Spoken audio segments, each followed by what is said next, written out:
Good evening, school committee members and Dr. Chang. My name is Katie Mallon, and I am a teacher at the Tobin K-8 and a member of Educators for Excellence.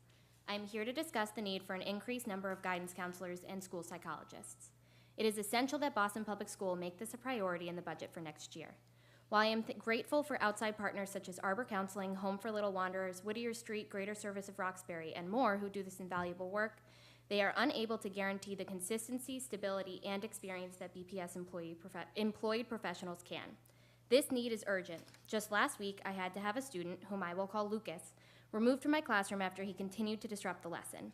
An administrator came to walk Lucas to the back room of our main office, the room where we store extra uniforms, so that he could regain his composure. I am very lucky to have a co-teacher, which allowed me to go upstairs and find Lucas. I asked him, "What's going on? Why has your behavior deteriorated in the last couple of weeks?" Once he had calmed down, Lucas was able to share with me that he recently learned his father was in prison and how his beloved older brother just moved away. He couldn't stop thinking about these profoundly upsetting things, he told me. As Lucas shared all this information with me, I felt utterly unprepared. Having no formal training in counseling, I didn't know how to make sense of his story, how to get him ready to go back to class, or what supports to offer him. In our school, we have 4 counselors from some of the counseling service I mentioned above, a school psychologist, and a special education coordinator. But all have to split their time with at least one other school, which left no one in the entire building with the formal training the student needed.